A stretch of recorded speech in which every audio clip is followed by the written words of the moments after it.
hello guys आं निजम आरो नोंथांमोना नायबाय दं आंनि निजम ब्रह्म यूट्यूब चैनल गिबियावनो बीएससी जाबाय बेनि उनाव बीटीसी जाबाय आरो दा जाबाय बीटीआर नाथाय गोबां सुबुंफोरा आंखौ कमेन्ट खालामदों बीटीआर मानो जाखो नाय बड'लेण्डखौ जों जेब्ला मोननो थांदों बड'लेण्ड जेब्ला मुभमेन्ट खालामदो आरो इउएन ब्रह्मनि थांखिया बे नङामोन जोंनि बड'फा इउएन ब्रह्मनि थांखिया बिथाङा मोनसे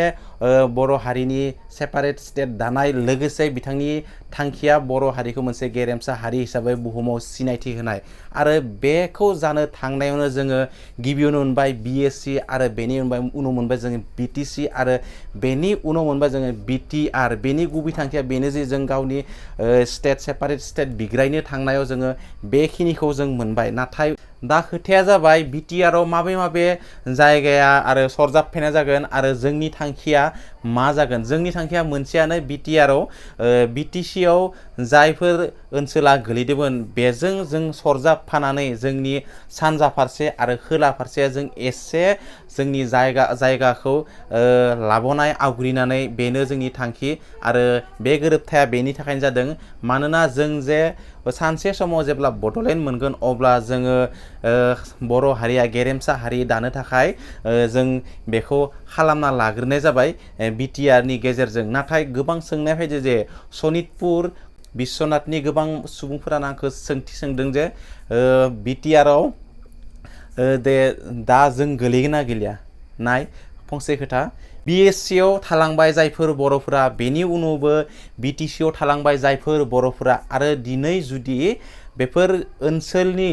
सुबुंफोरा दिनै बीटीआरआवबो जुदि थालांनो गोनां जायोब्ला बर' हारिनि थाखाय बा बिथांमोननि थाखाय बेनिख्रुइबो जेबो दुखुनांथाव खौरां गैलिया मानोना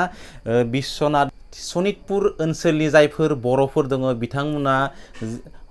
बड'लेण्डनि बिग्रायनायाव गोबां सुबुङानो जिउ गालांदों गावनि बिमा रायजोखौ बिग्रायखांनानै आरो बेफोरबायदि थासारियाव जुदि जोङो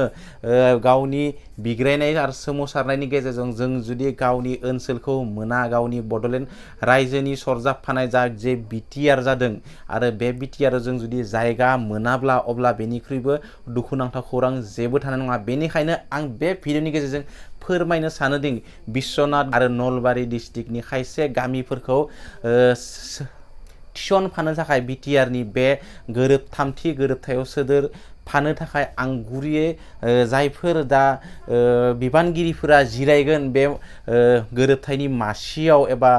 बेखौ गामि सरजाबनाय मासियाव जायफोर जिरायगोन बिथांमोना जे बे भिडिअखौ नायनानै जुदि नायदोब्ला बिथांमोना जे बिश्वनाथ आरो सनितपुरनि आरो नलबारि डिस्ट्रिक्टनि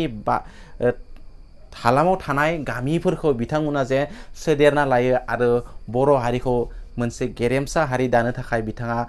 खाबु लायो बिथांमोना आं बेखौनो गुरैयै बिथांमोनखौ खावलायदों बेनि अनगायैबो जोंनि जा स्ट्रागल आरो मुभमेन्ट खालामनाय बेयाव अरायबो थांगोन जेब्लासिम जोङो गावनि बिमा हादोरखौ मोना बा बड'लेण्डखौ मोनफुङा बेनिखायनो जोंनि बड'फा उपेन्द्रनाथ ब्रह्मआ बुंदोंदि सोमावसारनाय गैयाब्ला जेबो मोनफुङा बेनिखायनो सोमावसारनांगौ आरो सोमावसारनाय गेजेरजोंसो जों मोनदांथिनो मोननो हायो बेनिखायनो गासैबो बर' समाजखौ आं खावलायदों गासैबो बर' समाजा खौसे जानानै उन फारसेथिं एबा फैगौ समफोराव जोङो बयबो खौसेथि जानानै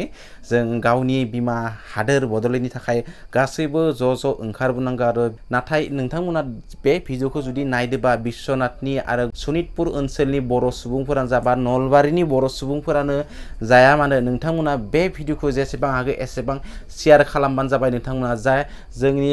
गेदेर जे बिबानगिरिफोरा बे भिडिअखौ मोनो आरो जोंनि गामिफोरखौ बिथांमोना सरजाबफायो बेनि थाखायनो आङो इउट्युब चेनेलाव नोंथांमोननो आङो नैबे भिडिअखौ होदों आरो नोंथांमोना शेयार खालाम आरो बेफोर गामिफोरखौ जे बिथांमोना सरजाबफायो नोंथांमोना WhatsApp Facebook जेसेबां दङ नोंथांमोना शेयार खालामबानो जाबाय जायफोर बर'फोरा नायदो बीटीआरआव गोलैगोन होननानै जायफोरा सानबाय थादों आरो दासिम गोलैयाखै आरो बेनिखायनो बे गामि सरजाबनायाव गोलैथो होनानै आं बे भिडिअखौ बानायदों आरो जायफोर गामिफोरा गोलैयाखै बिथांमोना बर' जुदि सुबुं बा नोंथांमोना बे भिडिअखौ शेयार खालामना हो गावनि WhatsApp Facebook जेरावनो जा मानोना जोंनोबो खौसेथि नांगौ आरो बर' हारिया मोनसे गेरेमसा हारि दानायखौ जों अरायबो लुबैयो